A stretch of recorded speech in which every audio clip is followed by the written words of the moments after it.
You know the drill. Hello, Nikki. Hey, Salina. Okay, that was better. Mine sounded scary. Like, you know the drill. I'll murder you now. I won't, though. Good, thank you. So we're off to a swimmingly good It's too start. close to Christmas.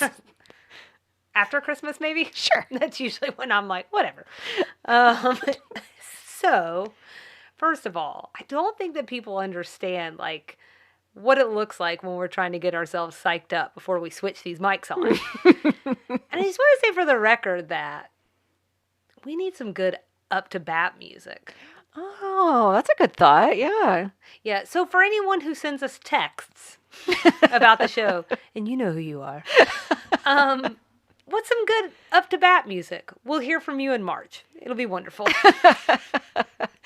I think it's probably supposed to be our theme music for the show. Yeah, but we don't get to hear it. We probably should play it before we start. We could do that.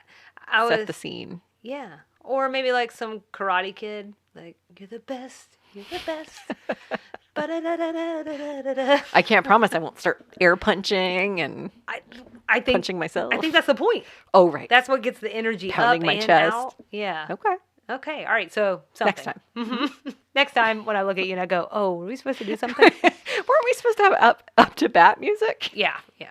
Well, I also have something else for you, which is the Proust survey is winding down. Oh, it's winding down? It I missed that is. part. Yay! I think we're nearing the end. Okay. So Are you going to switch to Cosmo questions next? Like picking random Cosmo sex quizzes to ask me? don't give me ideas. Because I am looking for something. So, question 31. Good God. Just in case you're wondering, how many questions have there been? What are your favorite names? Selena. Oh, yeah. I was wondering if you were going to say Nikki. Mine. I love my children's names. Carolina and Landon. Obviously. Yes. In the broader category of names that I love names that mean something. My kids both have names that mean something, some kind of family tie or some kind of geographic tie. I love those. Carolina was actually supposed to be Savannah, but when the time came to name her, it felt like too many kids were named Savannah. So I didn't name her that. And I love the name Jacob. I don't know why I love that name, but for a little boy, I loved that name. It's a good name. Well, I mean, names are important. It's like one of the biggest decisions you'll make about having a baby. Like first you make the decision to have a baby and like own a life or own responsibility for a life. But then you have to think of something to name them. And there are criteria. Like some people have certain criteria. So Kyle had a criteria that they couldn't be shortened. So that's why actually Jacob is one of the names that sort of fell off the list because Jake. everybody would want to call him Jake. Kyle thinks it's unfair to name your child something that no one will call them. And Kyle has a really strict set of rules. when you're pregnant or your partner is pregnant, you also will find you have a very strict set of rules. It won't occur to you until you actually have to do it. But then you'll think about the kids you knew in school. I have a friend who was a kindergarten teacher. She has certain names. She wouldn't name her child because they were horrible children. So there are certain, and then like family gets involved. And sometimes they'll try to convince you that a certain name works, and you might not want to associate your child's name with that or put something on them that's not fair. And so it's hard. It's hard. Yeah. Oh, yeah. How do you think I got the name Salina in 1985? That's because my mom flew through the list and she was like, she was a B, she was a B. Yeah, I get it. Because my dad wanted to name me Jennifer, and breaking Kyle's rule, call me Jen. So, Really? yeah. But here, none of that happened. Now it's just Salina Sal. See, I love shortened names. I think they're adorable. Me too. Like Jenny is so cute to me. I think that's adorable. But yeah, we weren't allowed to do that. So, Well, what are your favorite names other than Jennifer and Selena? Well, a name that I have loved for as long as I can remember is Aurora. That's a nice name. Sleeping Beauty. I loved it when I was a kid. I still love it. And so I just always thought that was so unique, and like, that was like what I wanted to name. I don't know why. Even when I was like 10, I'd be like, when I have kids, you're 10. And of course, like, no kids. So So let You that be a started lesson. thinking too soon. Right. I'm like, never mind. Do you want to name your kid Aurora? When I have a dog, I'm going to name him Aurora. Maybe. I also like boys' names on girls. Mm-hmm. I just think it's so cute. Yeah. And so I know that's not an exact name, but it's just more of like an idea. Yeah. But I really like that. And then I like, I don't like classic names. Mm-hmm. So Olivia comes to mind. Mm-hmm. And so I feel like I should throw out a boy's name. I mean, I always like the name like Alexander. Mm-hmm. I like names with like 3 syllables. Mm-hmm. I don't know why, because that's going to be tough for kids to pronounce. A teacher's always going to get it wrong. And I'm sure some other reason they'll hate it. They can't spell it until they're like 12. But if you like it, it works. Carolina gets Carolina all the time, or Caroline. Mm-hmm. But Landon learned to say her name very easily when he was little. He calls her Carolina, but he can say it. Yeah. And if you like it, that's all that matters. That's all that matters. We had a glimpse. I can't remember now where I saw it, but a business person somewhere recently was named Landon. And it's not a name you run across very often, but it was a very like professional, wherever I saw it was a very professional person. And I was like, oh my gosh, that's what Landon's going to look like one day. And it's just like that. His name, we named him a good name. It feels solid. I feel like Landon could really pull off a bow tie. I think he could. Yeah. I think he's going to be a sharp dresser. I hope so. Yeah. He has strong opinions about his clothes. Carolina already has really good style. So She's been wearing all of her Christmas clothes on repeat since Thanksgiving. So she's in there. sounds like my kind of gal. So I was thinking today, I was like, all I ever wear is a random hoodie, joggers, and slides. That's just The work from home wardrobe. uniform. Right. Taking a slightly different turn here, our 32nd question is, what is it that you most dislike? Something, super broad. So we'll just skip the episode today and talk about all the things that we don't like. But this is most. This answer, you could go any direction because I'm a slightly angry person. So I've got my list of things I dislike is pretty long. The first thing that came to mind, I feel like my answer should be famine. Famine? Poverty, famine, world hunger, Oh. pollution, global warming. Like I feel like my answer should be that. Actually, the answer that came to mind though is I really dislike when someone lies to me and thinks I don't realize they're lying. Oh. I Okay. cannot stand that. It doesn't happen that often. I do have a couple of people close to me in my life who tend toward distruths to get out of things.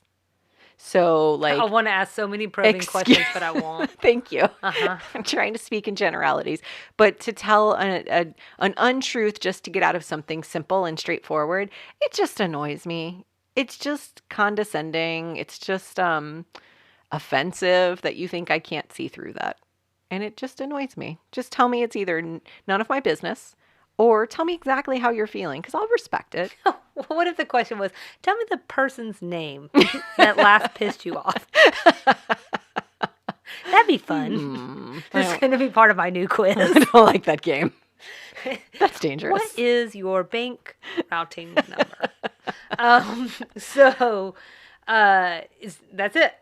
I'm going to go with that one for now. That feels Okay. safe. What about you? Lately, the Proust survey.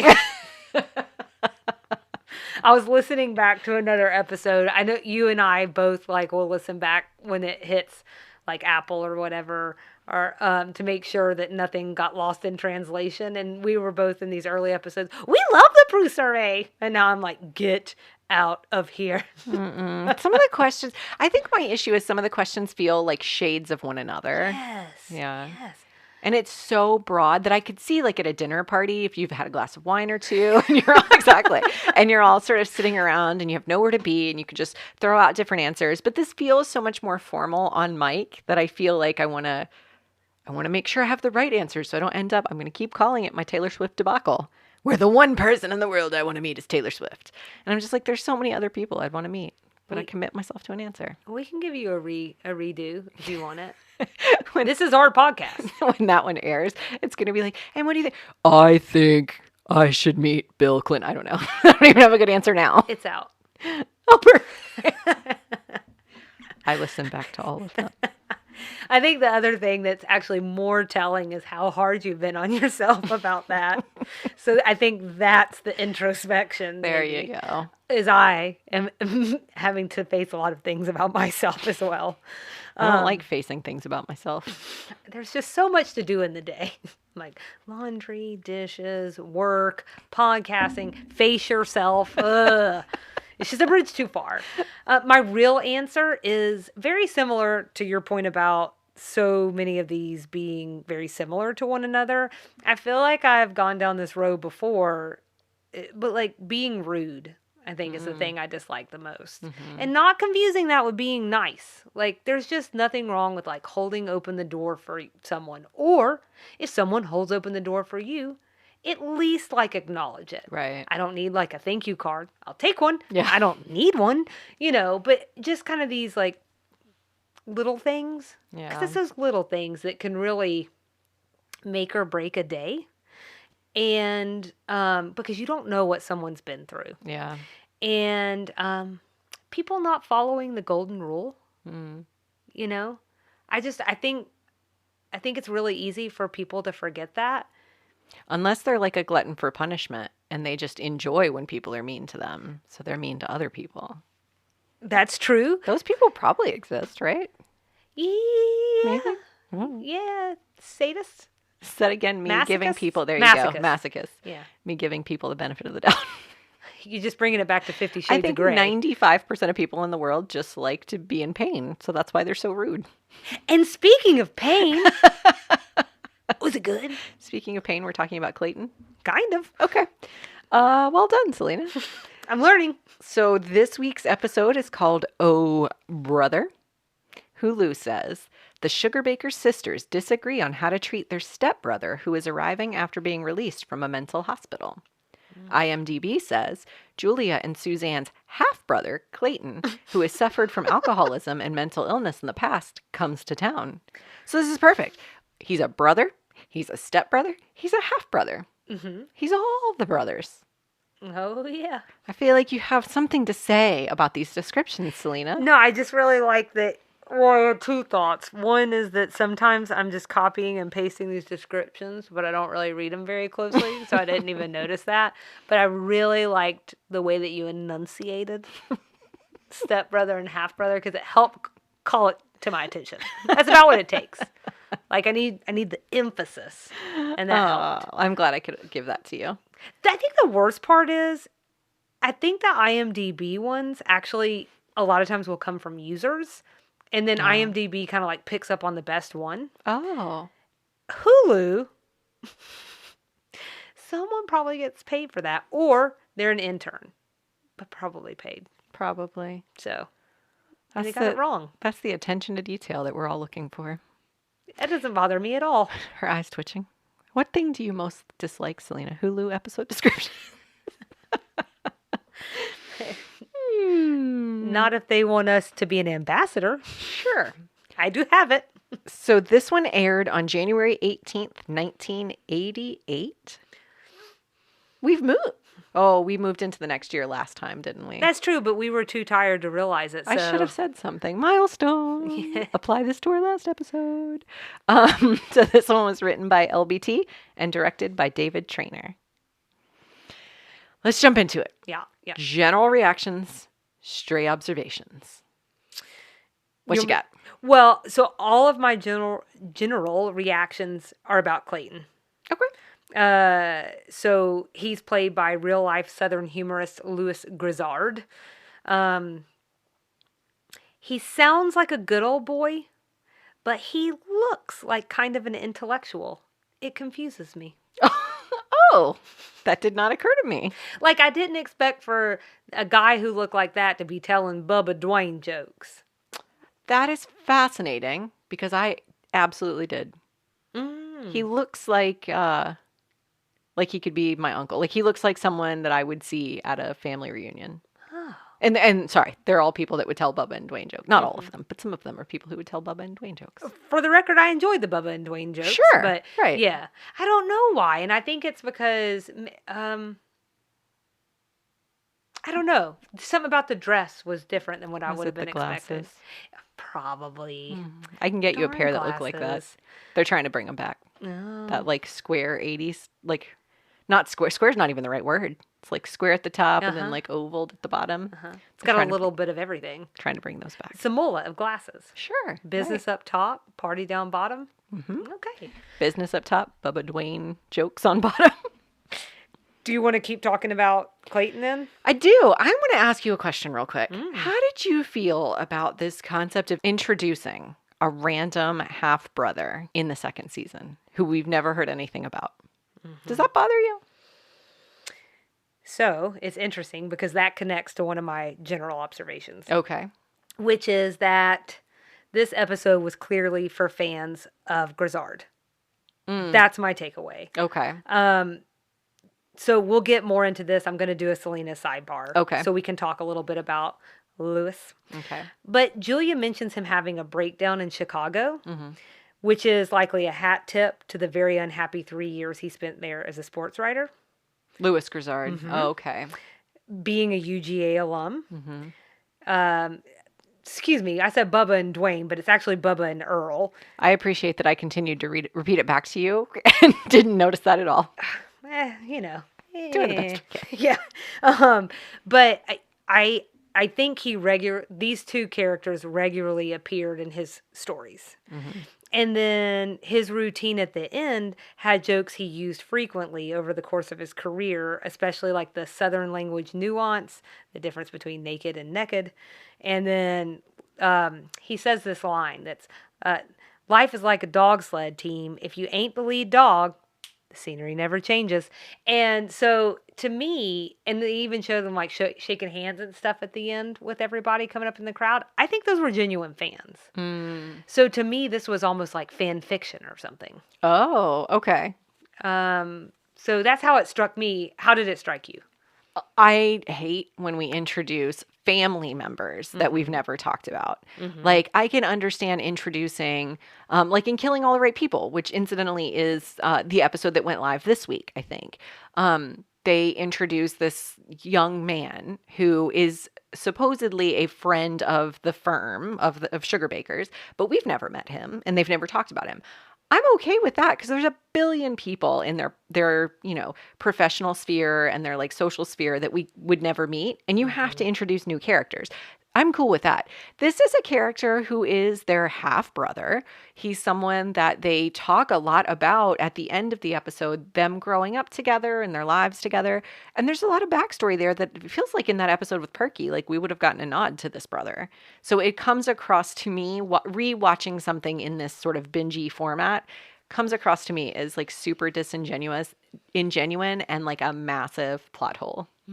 Which drives me crazy. It feels like they tried really hard with the writing to cover it up. Yeah. This idea that like, not the way that Suzanne and Julia talk about him, but the way that he talks about himself. Okay. That he was like this midstream accident. First came Julia with Perky. Right. Then apparently the dad had an affair and got divorced, got with his mom, Clayton's mom, and then they divorced, and then Perky and him got back, and the dad got back together again. And he has this part where he talks about always kind of feeling like he never really truly belonged. And like he was always this, especially since he has mental health issues and he has some issues with drinking and things like that. It sounds like that makes him feel like even more of the eccentric brother, the black sheep of the family. But it's so weird because Suzanne and Julia spend a lot of time talking about how they care for him and they've worried about him and they've spent time visiting him. That's where they lose me. And then he's like totally random. And I don't want to make... Our entire show is about making too much out of nothing. So but I don't want to make too much of it. But that like, and it's common. I actually meant to look this up before we recorded, if that is considered like a sitcom trope of some kind, to like introduce a random family member, like a random cousin or uncle or something. Because actually this show does it again, as I understand, in later seasons. They introduce like some random cousins or family members or whatever. So it feels common to me. It's not unique to the show. It just drives me crazy. Sure. I just hate it. And I hate, like, I'm thinking of some other shows in the 80s and 90s where You meet like significant members of the family. I consider a brother significant. A half brother is significant. Yeah. But you meet like daughters and sons and cousins like that you never even were mentioned in the first 5 seasons. And that just drives me crazy. Or the fact that we'll never hear from him again. This is what I'm saying. He's not going to be there for Thanksgiving in season 3. And so, in my opinion, couldn't they have made him like a really close friend they grew up with? Couldn't they have made him the neighbor that they've known since they were 2 years old, that they really care about? They're trying to help him get on his feet. You know, someone, if you want to bring Louis Grizzard in, and it's interesting because I actually assumed, though I didn't research it, I assumed that this was a favor in some way to someone, that there's a relationship to him somewhere. And so I assumed that's what was happening. So then make him more random so that if you don't talk about him again, it's fine. Mm-hmm. The only other, playing devil's advocate, I imagine that there are people who are like, I never talked to my half brother. But they do. But they Right. do. They've visited Right. him multiple times in multiple cities. Yeah. They know exactly what hospital he's staying in. He puts pictures of them up on his nightstand. They do talk to their half brother. Yeah. So And I guess the other part is too, just in any show, we're only seeing whatever part of their life they want us to see. yeah, that's So true. they sort of always have this built-in excuse. Right. That's All true. that said, I understand the aggravation. I really I'm getting do. like really aggravated the more I think about it. Yeah, that's my biggest general reaction to this episode is just that general frustration. Okay. A couple more that I had, just Sure. generally about him, is his pace. I found to be very interesting because it's very slow. It's deliberate. It's not very energetic. But I think that might be part of his shtick because I think is like maybe that makes the punchline land a little bit more something because he's very unassuming, feels Yes. like the right word maybe. Yeah. And then so when he does say something that's a little like, whoa, towards the end, it almost catches you off guard. Yeah. I would have thought he was older than Julia, not her baby brother. Really? Yeah, Oh, interesting. he did live a hard life, thing one, but also he had the appearance to me of someone who had lived a hard life. That's fascinating. I didn't think that at all. He's 7 years younger in real life, in case you were I would have curious. guessed, yeah, he was in his late 30s, early 40s. Yeah. Strays. I have a few. Okay. Clayton pronounces Charlene as Charlene. Did you get that one too? First stray. Yeah. So we had this whole thing in season 1 where I think I did a mea culpa because I kept calling her Charlene and everybody else in the show calls her Charlene. But we do catch a couple of people call her Charlene. Yes. But I think they're just wrong. Well, because her name's Charlene. Right. Because we're just going to go by statistics. So I guess nobody on set decided to correct Louis Grizzard. I don't know. But it made me curious, like, was he a fan of this show? You know, just based on the things that I read about him, like, I want to say no. And he is kind of like this good old boy persona. But of course, nobody really knows what he's actually like. Right. Not really. But I also wonder, it is in Atlanta. And so maybe that meant something to him as being such a gigantic figure as he was. So when in are you going Atlanta. to do Selena? Where's Selena's sidebar fit into all this? Because I feel like you're saying some things. As soon as we get through the strays. Okay. I'm going to leap right into it. Because I feel like some of those things are things that hopefully you'll cover that he is from Atlanta. I'm teasing it. I'm teasing it by slowly, accidentally telling you everything. Do you like it? It's all part of my shtick. Another Called End of Workday. Another stray I'll throw in there is what you just brought up, the naked joke that he tells at the end. That reminds me of a very Jeff Foxworthy style joke to tell. And I feel like maybe there's some inspiration probably to Jeff Foxworthy from Louis Grizzard. Is that in Selena's sidebar? Am I allowed to answer Is that in Selena's before the sidebar? sidebar? So I looked for that, Uh-huh. and I couldn't really find that Okay. connection. Not Okay. quickly, anyway. I wasn't going to do...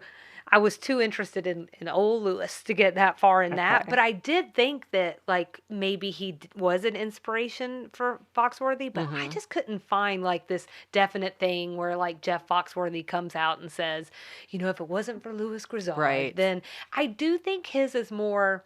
I don't mean this in a mean way or disparaging way. Jeff Foxworthy's a little bit more mass-produced, I think. Oh, yes, for sure. Louis Um, Grizzard strikes me as very homegrown yeah, in yeah, southeast U.S. yeah. I mean, I can't, like, and I think some of it's just because the very his very shtick of the you might be a redneck if. So it just sort of is like this very similar packaging. They even So kind of look alike, in my opinion. I can see that a little bit. One, I have two other strays. Mm. One is so there was no B plot or subplot, or it was That's what I'm saying. all this all the time, which I found interesting. Mm-hmm. And then Louis Grizzard's name was spelled incorrectly in the credits. Was it really? It was Louis Gizzard. There was Oh. no R. I paused it to double check. So, and those are like the original credits too, because then I went and Googled it because I was like, did Hulu just misspell this? Those are the original credits, and Yeah. it's known as something that is wrong in the episode. Oh my goodness. So if it is, to your point, like a fan fiction, how mortifying. And why did they never fix it? Right. That's a great question. Nice Mm. catch. We get another off the beam reference. Right? We haven't gotten one in a while, but this time from Suzanne. I think this makes it number 4 or 5 over the course of the season. Again, like the most specific thing I feel you can say.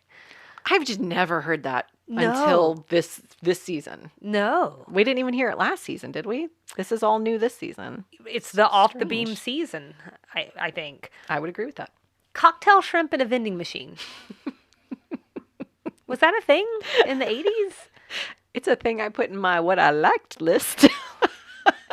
Well, I think it depends. I don't know about that. I think it was one of those like I don't think it was a thing in the 80s. I think it was the idea of what is the most random thing you would not want to get out of a vending machine. And maybe steak was too unsafe. So they went with Yeah, I don't know. Too ridiculous. So we'll go with cocktail shrimp. Okay. I was just, I do love cocktail shrimp. me too. And of course, like, hopefully I'm not speaking out of turn here, but Japan is really known for all the really fantastical things that they put in their vending machines. Oh, this sounds familiar. Yeah, because you can get like sushi, like fresh sushi, not old cocktail shrimp. Anyways, we do get an outfit rerun from Suzanne. Of course, I don't even have my phone nearby, so that seems important. Was it the high collared shirt at the very beginning? It's more the burgundy Okay. dress, and it has like that nice 80s tie. Like, Oh, when they're sitting down talking about him being a black sheep. yeah, because Yeah. it goes through the rest of the episode. That blue shirt, I almost said something about it, but now that you're bringing up wardrobe, I'll say it. They've made a lot of jokes about the size of Suzanne's chest. I have never noticed it until she was in that blue shirt. Oh, really? And then it is like the Madonna cones sticking out under that shirt. oh. It looks like her back hurts. oh. That's the first time I've ever really noticed Well, it. my back hurts. For different reasons. Yeah, stress. Nothing happy. So, Anthony says dude for those playing the bingo Oh, card. dang it. I missed it. That You're a dude is good- funny. Yeah, okay. That's right. And then this one's kind of sad. But with this episode being so long ago, and then Clayton talking about the inevitability of death, it's just different. He's passed in real life. He said it specifically to Meshack Taylor, and he's passed in real life. Lord, Salina. I know. Well, You didn't know we were terminal? well. And so I just was watching that, and I was like, oh, this is terrible. Was it just the last episode or maybe 2 episodes ago where I said we should talk more about death? So I was like, yeah, that's a good point. We're all marching toward death. Well, I'm bringing it up for you. Thanks, Salina. You say you want something. Oh, God, I'm giving it to you. Death. That said, Nikki, now that I've told you everything about Louis Grizzard, are you ready for a little Salina sidebar? Red. Okay. It's a sidebar, Salina sidebar. She's got a keyboard looking for a reward by digging deep in the obscure, taking us on a detour. What you got, Salina? In Salina's sidebar. So, what I do think is really nice about this episode is we are getting perhaps our biggest Southern reference to date. A walking one in Louis Grizzard Oh, himself. sure. Yeah. So to be very clear, I did not know who he was. And, Nikki, you flagged for us early on that, I'm talking about for us off mic, that this was like a real dude. I mean, obviously he's a real dude, but you know what I mean. Can I throw in a stray observation I forgot, but it's relevant to your Salina Stray sidebar? observations in Salina sidebar. I know, I have ruined it. Only to say, the other thing I meant to mention in the stray observations, and it's relevant to what you just said, his accent is so much more legitimate in terms of what I am used to hearing living in the South.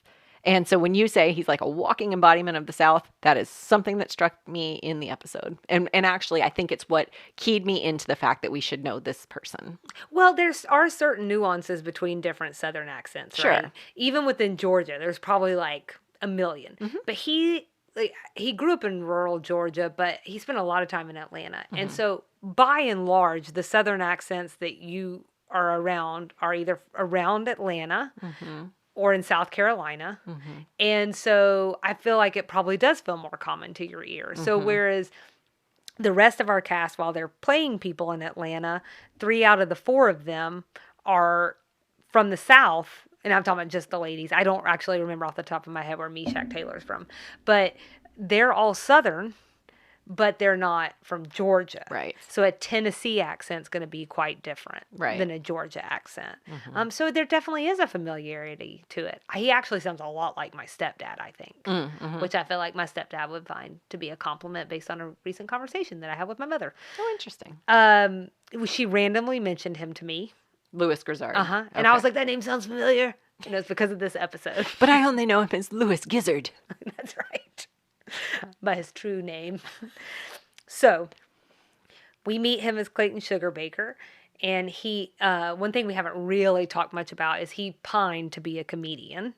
But then Grizzard in real life is a humorist, a writer, a columnist.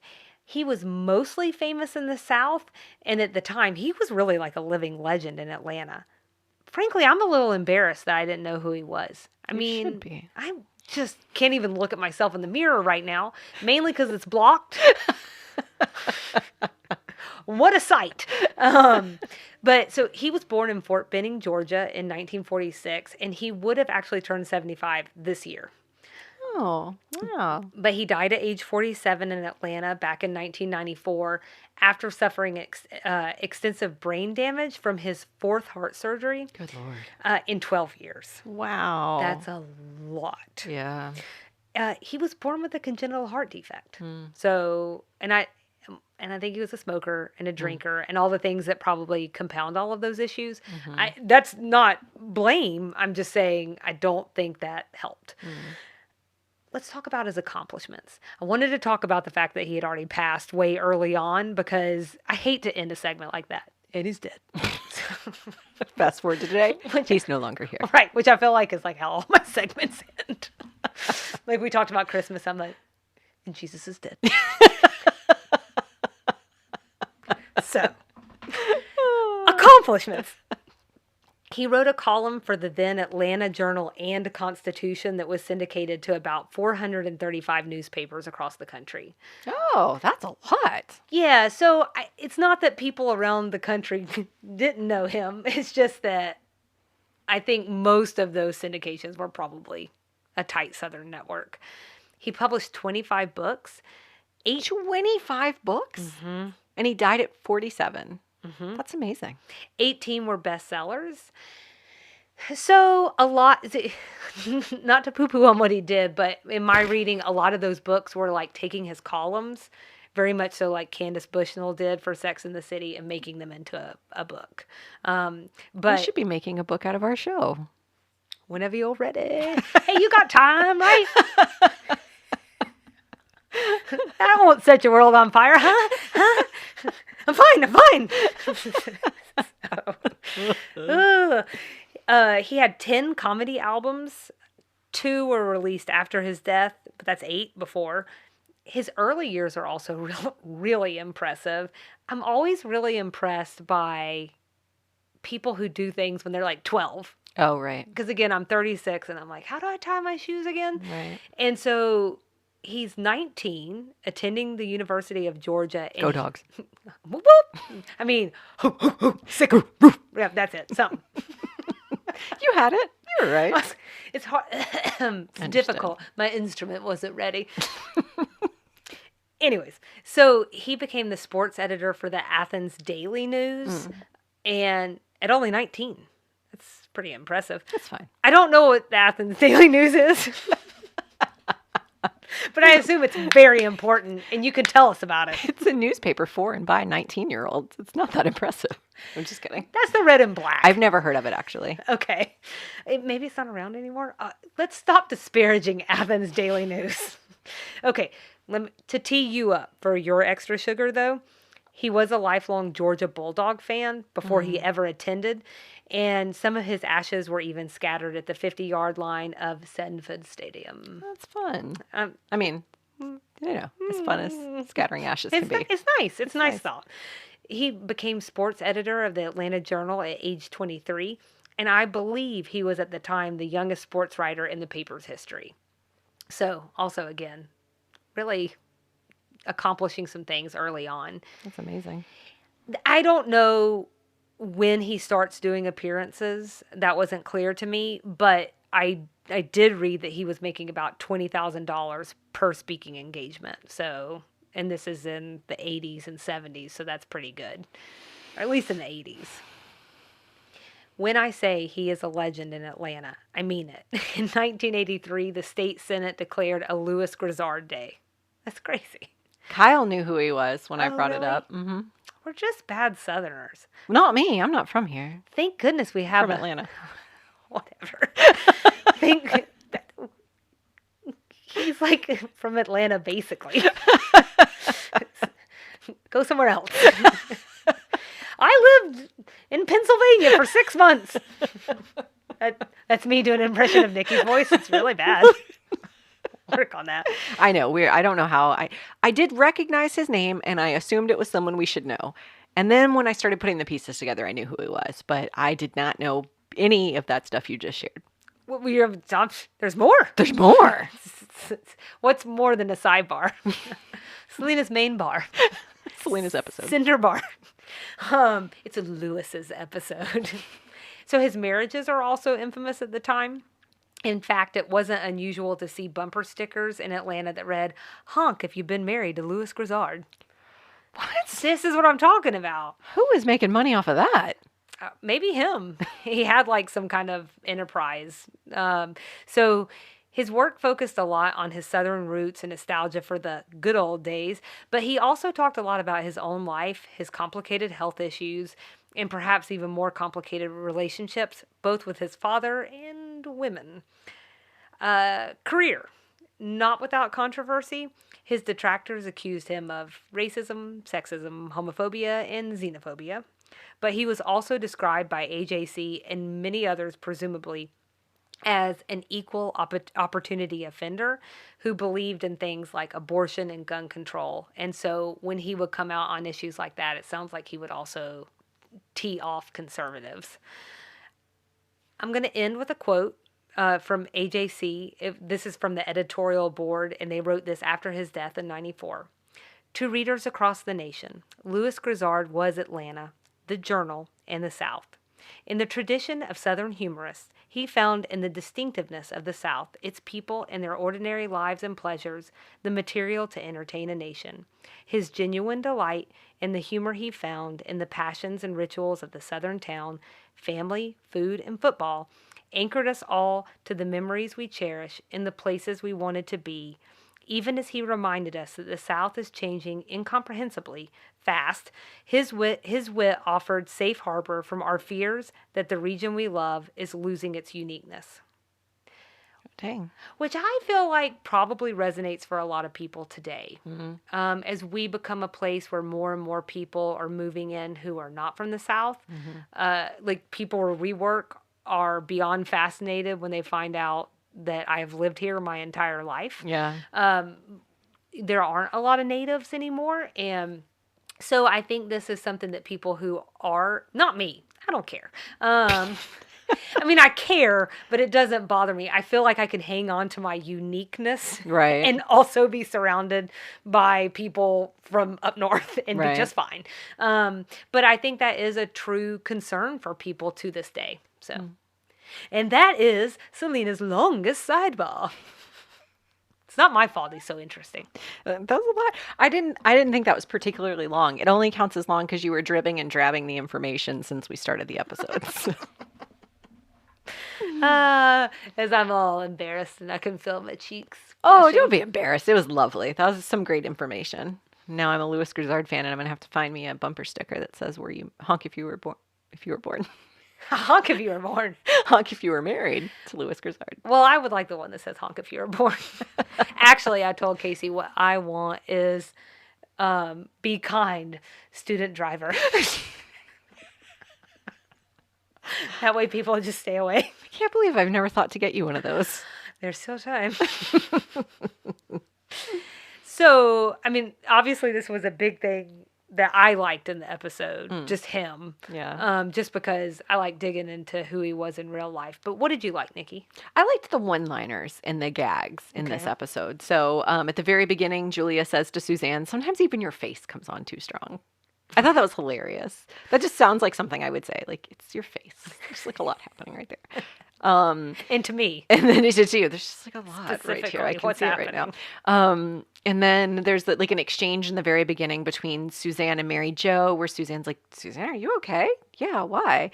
You just sound very," what did she say? Like, articulate and lucid. Yeah. I have my moments.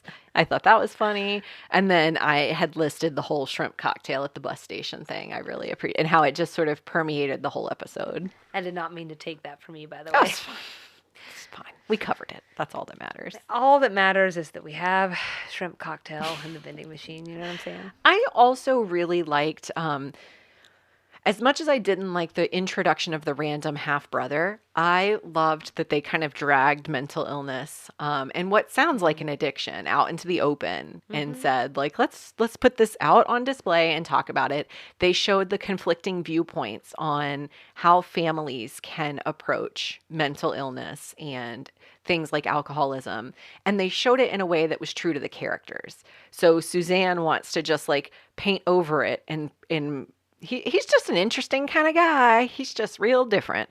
And she didn't want to talk about his past, whereas Julia wants to put it right out there in the open and say, our brother has a problem and he struggles with mental illness and you should know about that. That's the first thing you should know about him. And I think that those are two very extreme versions, but those are two very true ways that families attempt to deal with mental illness.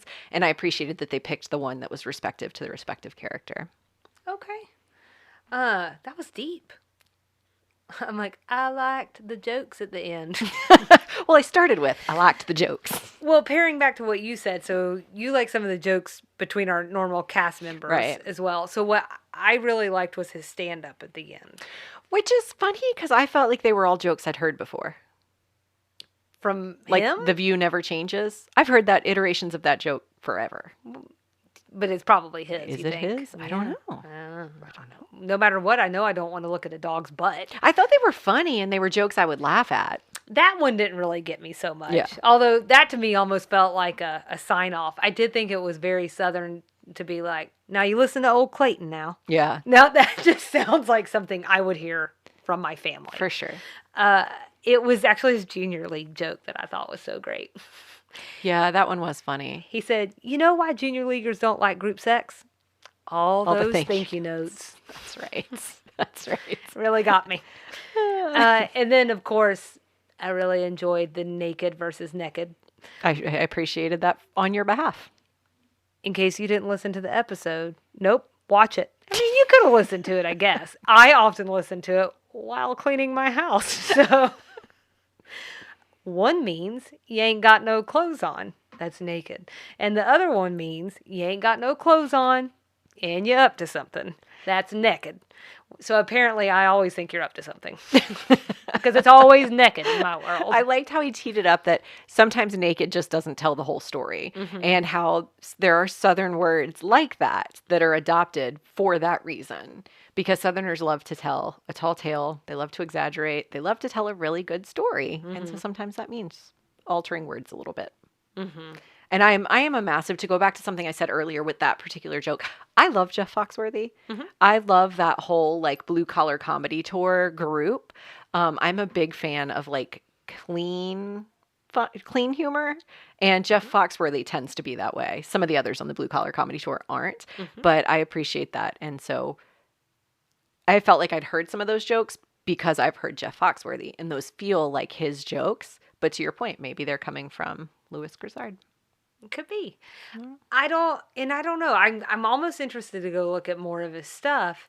I don't know. I'm excited about the racist, sexist, xenophobic, homophobic stuff. But maybe there's some other things to learn. Sure.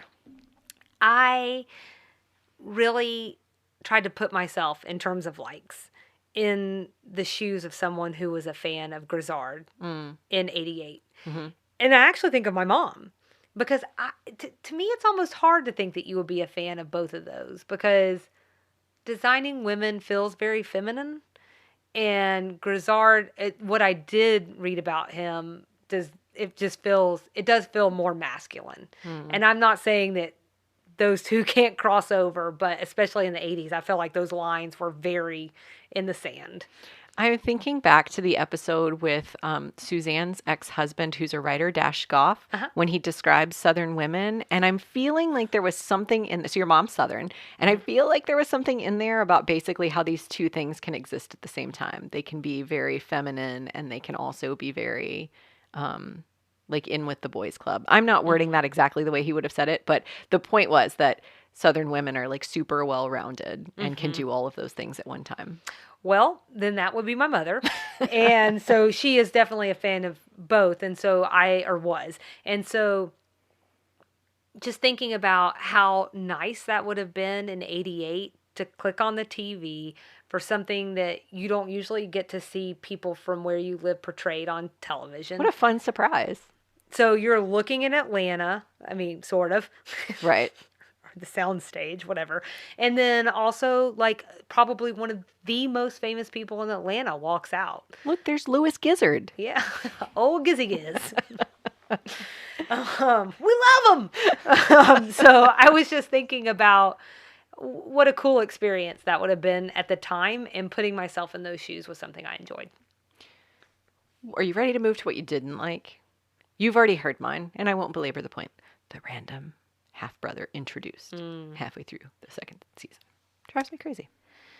I think for me, it was just this idea that we're doing a lot to get him on the show. Yeah.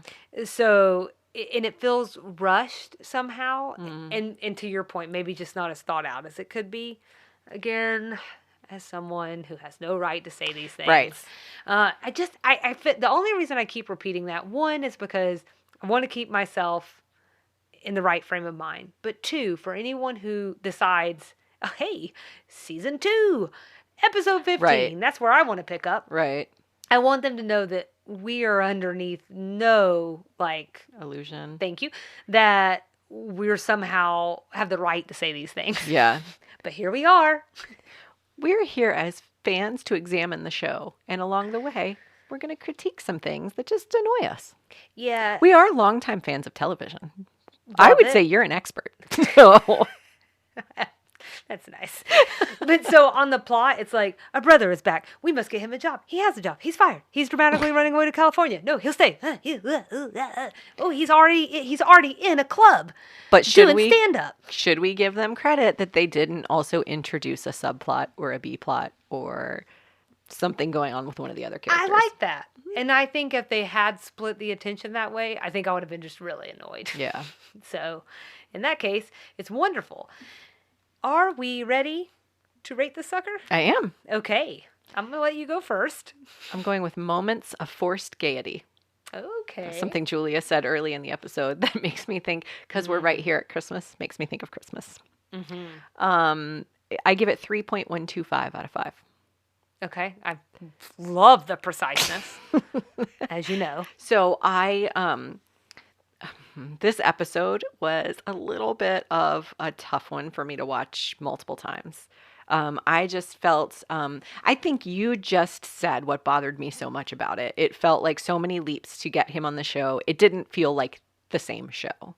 And so that was hard for me to watch. It was hard for me to buy the half-brother thing, whatever. That was all hard. I did love the open discussion of mental health.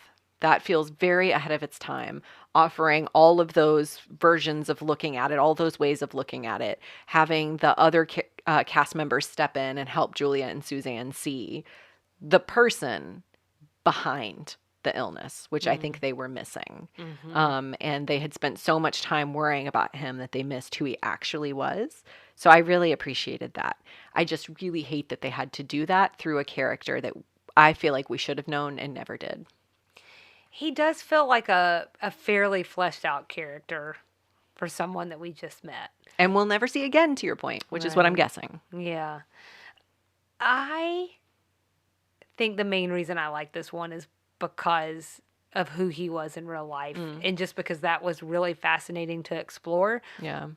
And there was a lot of other things I found that there just wasn't time to go into. Right. I'm going to link to a bunch of articles, and I'm only saying that because if you, as the listener, want to dig in, you can, and I promise you won't be disappointed. Yeah.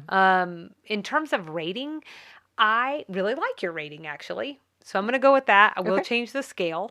Okay. To Louis Grizzard bumper stickers. Okay. I like that. And I just think that without that, for reasons without him being in the episode and being like a real life person to explore, just all of those things about a really rushed plot, I think would have turned me off. Yeah.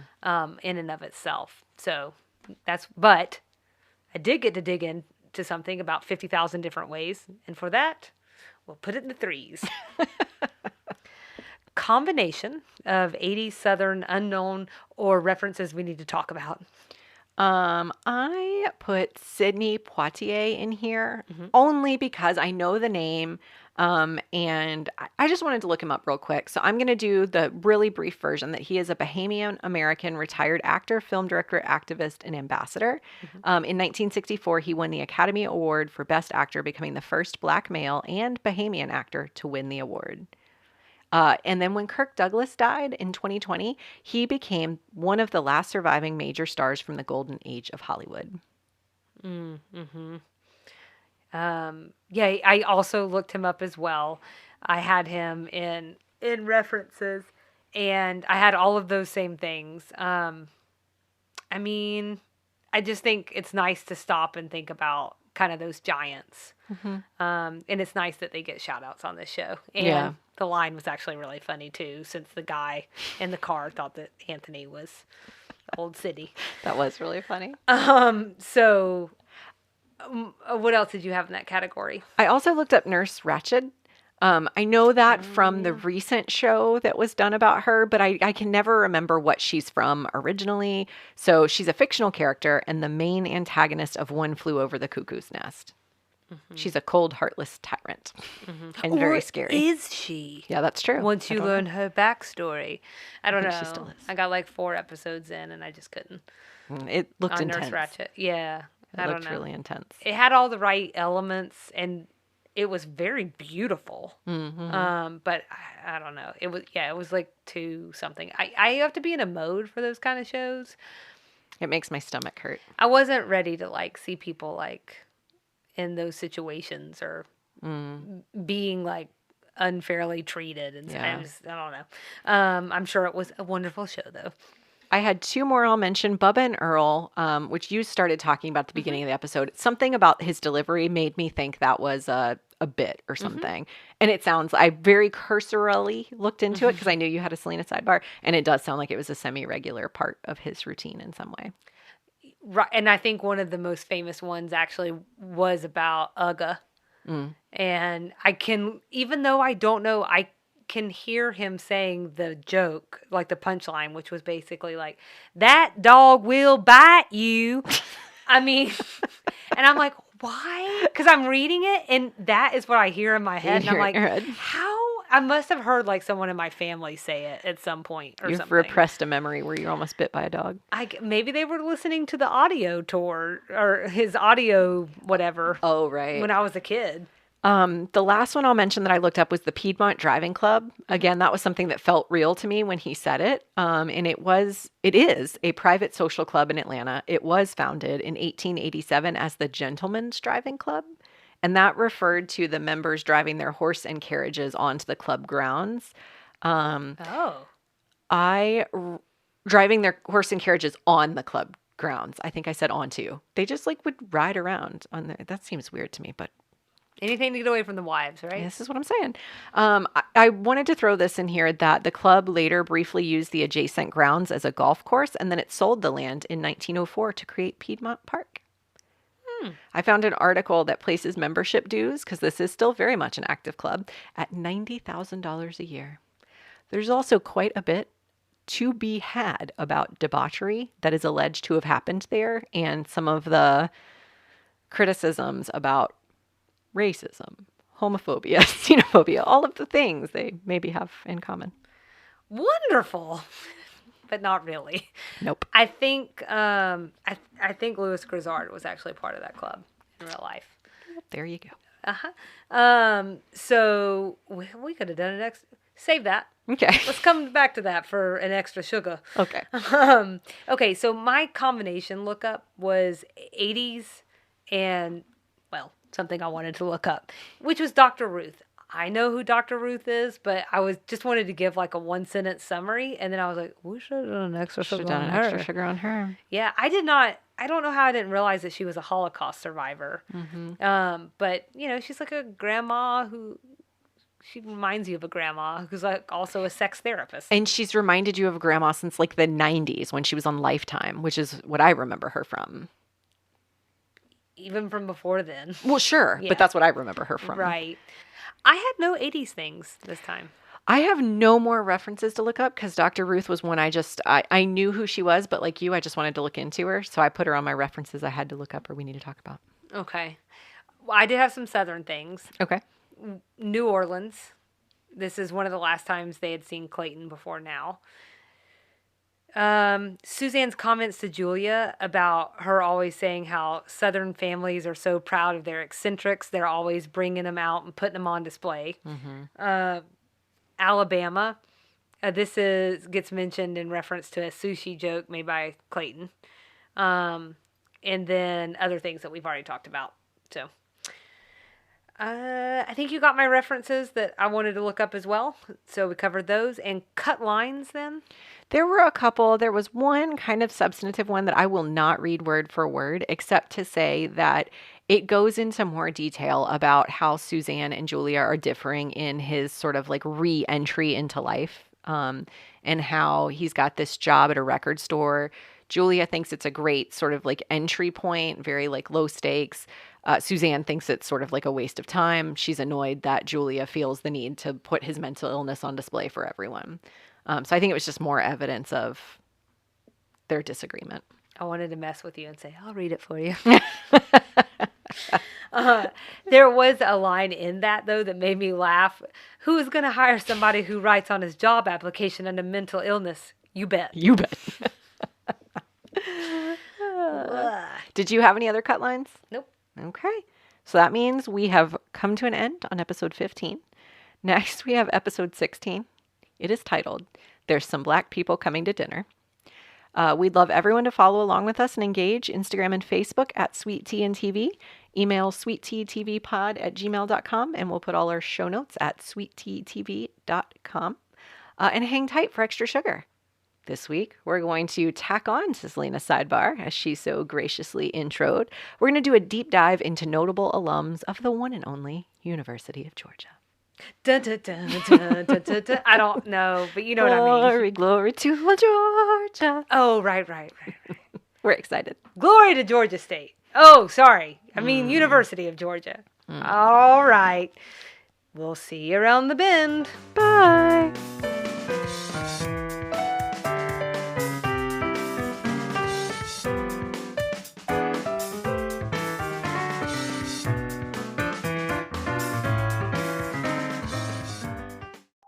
Welcome to this week's edition of Extra Sugar.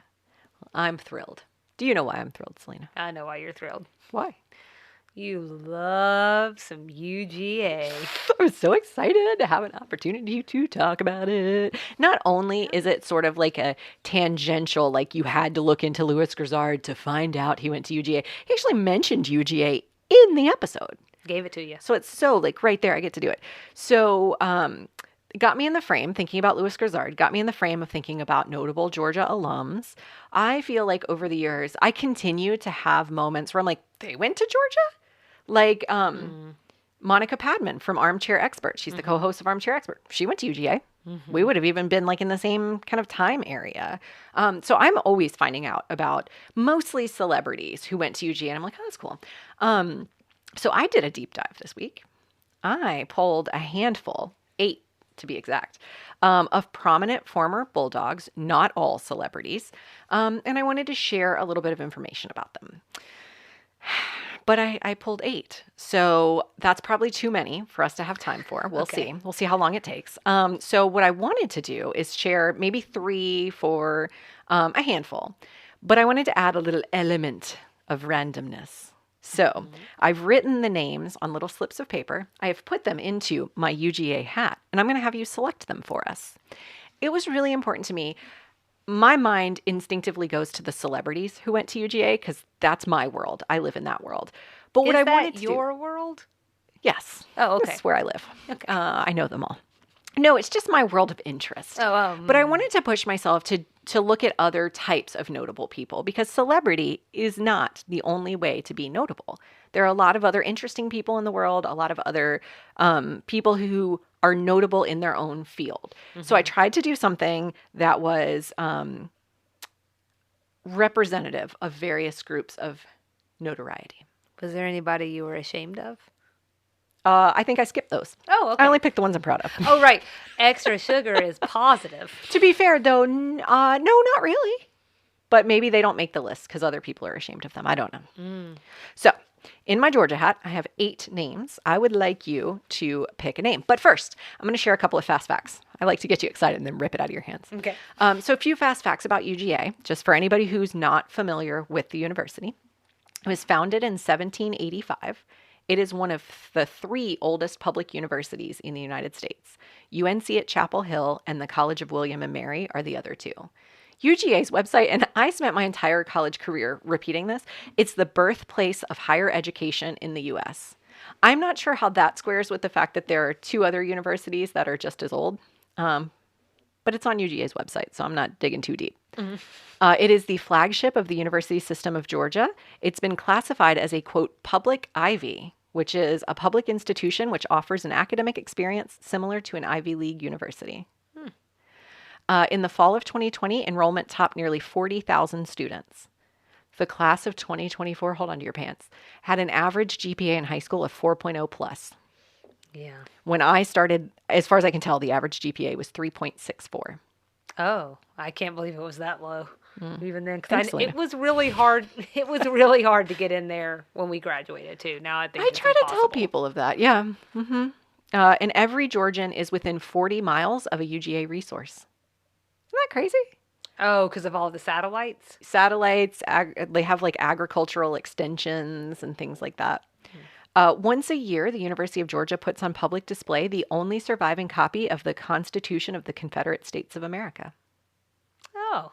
I just find that interesting. It's the last surviving copy. And then you're going to love this one. Okay. I think this probably won't send you into a tailspin. Women were admitted into UGA in 1918. They had their own set of rules. Oh.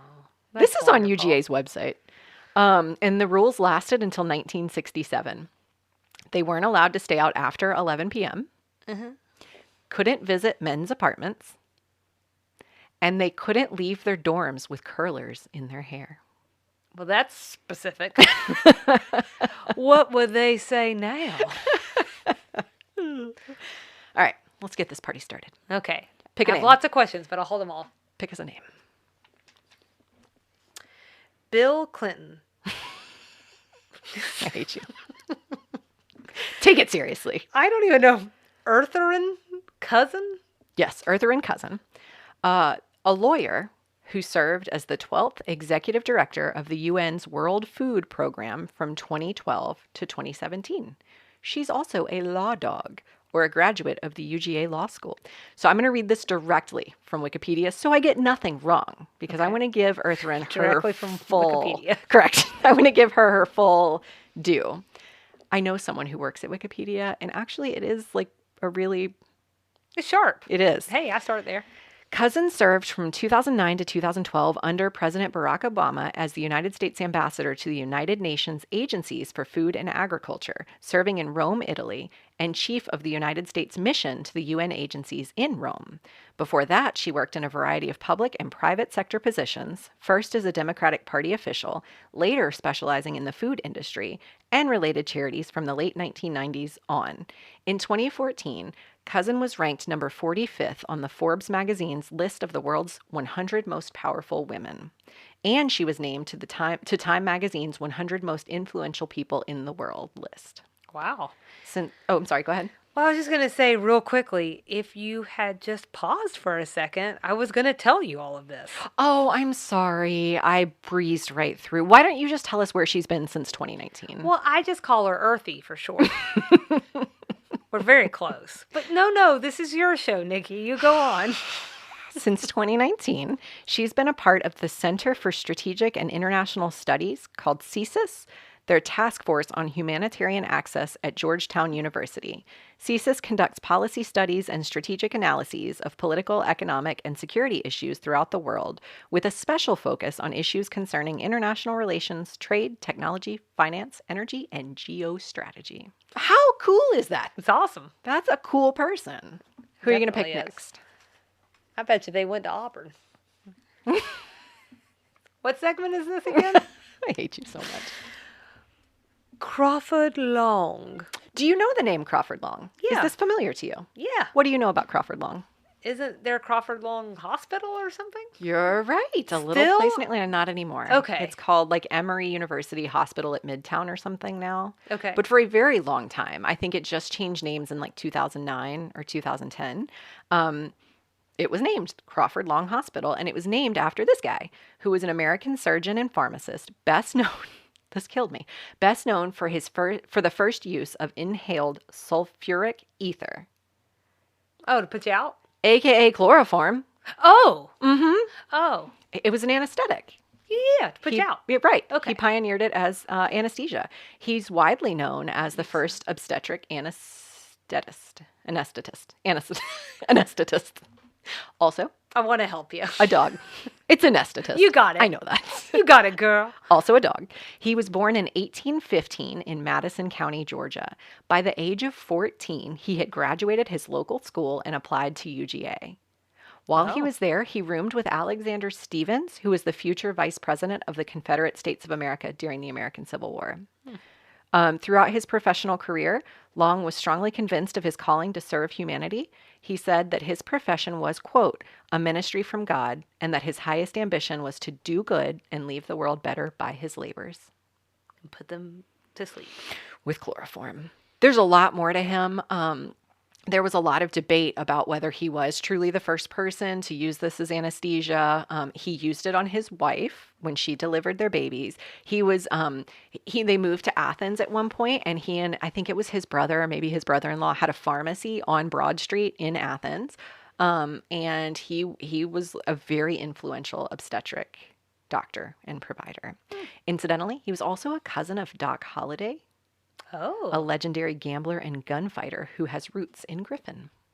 We all know who Doc Holliday is. Do we, though? No, probably not. But I'll be your Huckleberry. If you know who he is. I know what that is. Oh, honey. I thought you said hooker. Yeah, I'll be your hooker. Sure. It's not for me to judge. You know what I'm saying? Deborah Norville. Do you know Deborah Norville? I don't. She's a television anchor. Oh. She has anchored Inside Edition, a TV news magazine show since 1995. She was born in Dalton, Georgia, and guess what? She graduated from UGA summa cum laude in 3 years with a perfect 4.0 grade point average. She has a BA in journalism from the Grady College of Journalism and Mass Communication. Incidentally, I have the same degree from the same school. I am not the anchor of Inside Edition. I'm barely the anchor of this segment. There's still time. I just thought this part was kind of fun. When she was still in college, her senior year, the Atlanta Fox affiliate offered her a weekend news reporting position. I think the story was that she had an internship there, and she had to step in at some point and do a news segment. And they loved her so much, they offered her this weekend gig. So she would leave class on Friday, drive the 60 miles to Atlanta. Sometimes she would sleep in her car in a parking lot, do stories through the weekend, and then drive back to Athens on Sunday to go back to class on Monday. That sounds exhausting. She's also been on the Today Show, CBS Evening News, among lots of other jobs. She's also an avid knitter and has her own line of yarn. I'm sorry, I had to look her up. No, I think we have time for a couple of more if you want. Let's If do you won't it. kill me. Okay. I have at least one I want to tell you about, so if we don't make it. I'm getting to draw names out of a hat. Emilio Pucci. This is the one I wanted to tell you There about. you go. I think you'll appreciate this as a lover of fashion. I do. Emilio Pucci, it was an Italian fashion designer. If you saw the clothes, do you know who I'm talking about? Mm-hmm. Okay. Emilio lived from 1914 to 1992 and was also a bulldog. Wow. This is so random to me. So after 2 years at the University of Milan, he studied agriculture at UGA in Athens. He wanted to know about like silkworms or something? His father encouraged him to attend UGA to learn cutting-edge agriculture techniques to support the family's agribusiness interests. He was born, a couple of fun facts about him. He was born in Naples to one of Florence's oldest noble families. He was widely praised in the U.S. for creating high-end, ready-to-wear fashion. It's sort of the Mad Men style you think of. Okay. Kaleidoscope is another way I've heard it described. It's very colorful, very bright, very mod, like 1960s style. Incidentally, he's the designer who coined capri pants. Oh, I didn't know that. Okay. His designs were loved by Jackie Kennedy, Marilyn Monroe, and Beyonce even wore House of Pucci, I said that weird, House of Pucci to the Obama inauguration. Well, there you go. That's cool. Not crazy. Mm-hmm. A couple of the other names I wanted to just briefly mention. I had Brandon Stanton, the founder of the Humans of New York social media movement. Oh, okay. He went to UGA. He graduated in 2008 with a history degree. If you don't know what Humans of New York is, it started out as a photo blog, and then it turned into sort of a social media movement where he literally goes into New York and interviews random people about their lives and then turns it into like a photo-driven story. It's very beloved. And I'm very surprised that you didn't say he had a journalism degree. No, actually, I wasn't going to do everybody, but he moved to Chicago after graduation. He has his degree in history. He worked in like stocks and bonds, and ended up losing his job. And he had always loved photography, had done photography just to like take his mind off work. So he just packed up and moved to New York with the goal of photographing 10,000 people. And he was going to plot the pictures on a map. And it became something totally different. I also had John Eisner, who's an American professional tennis player. He's most well known for having played the longest professional tennis match in history. He defeated Nicolas Mahut in a total of 11 hours and 5 minutes, played over the course of 3 days at Wimbledon in 2010. It's too long. Also a bulldog. Natasha Trethewey is an American poet and was the U.S. Poet Laureate in 2012 and 2013. She won the 2007 Pulitzer Prize in Poetry and graduated from UGA in 1989. She was a cheerleader while she was there. Oh, wow. And then Wayne Knight. Do you know that name? I do. A lot of people know him as Newman on Seinfeld. That's not who I was thinking of. Did you think of Dirty Dancing, Jurassic Park, or Space Jam? I do know who you're talking about now. I had no idea he graduated from UGA. The hits just keep on coming. And he did not graduate originally. He dropped out. He's from Cartersville. He attended UGA. Or no, he lived in Cartersville. He's actually from New York. But his father moved the family to Cartersville, I think, for like a job in textiles or something. He attended UGA, but actually didn't graduate until 2008. He was an honor student during his time, but he left one credit shy to pursue acting. Wow. A couple other notable mentions. Ryan Seacrest was a bulldog. Yeah, that makes sense. Alton Brown from the Food Network. Okay. James Michael Tyler, who actually recently passed away but played Gunther in Friends, was a bulldog. Oh, really? Okay. Kim Basinger. Okay, yeah, that makes sense. Bill Goldberg, the wrestler. Oh, okay. Kyle Chandler from Friday Night Lights. Oh, so that's a legit Southern accent there. Hmm. Nice, nice. Titus Burgess from Kimmy Schmidt. Oh, He's a I love him. delight. And several bands have originated from UGA. Lady Antebellum, the B-52s, Lady A now, I guess, the B-52s of Montreal and REM. Then, of course, there's me. And there's you. Just kidding. I hope there was at least one surprise in there. It sounded like there was. You're one of my 2 favorite bulldogs. Who's your first? My uncle. Oh, right. I thought you were going to say Wayne Wayne my Knight. uncle. And then, and also one of my best friends, Sarah. Sarah, if you ever reach this episode, you'll know, maybe. Also another favorite bulldog of mine. This might be worth texting her over because if she went to UGA, she would enjoy this segment. I believe. Sarah. Maybe. Truly, I am floored by like the caliber of talent. Like, I'm not kidding when I say like James Michael Tyler, Gunther from Friends. I had no idea till he passed away that he was a bulldog. I just feel like I'm always learning. People who went to UGA. I obviously loved my time there. I'm very honored to be part of the family. Mine was a story of happenstance that I ended up there. So it's so funny to me when I read that it's like a public Ivy, because to me it was like the school that the state was going to pay for me to go to. And it's the only school I had the money to apply to. So I'm so grateful I got to go there. I'm grateful I get to be like among this list of people, although I'm obviously not as notable as these people are. But most importantly, thank you, Salina, for letting me have this moment. I am thrilled to have the opportunity to talk about UGA and share this. And that's this week's Extra Sugar.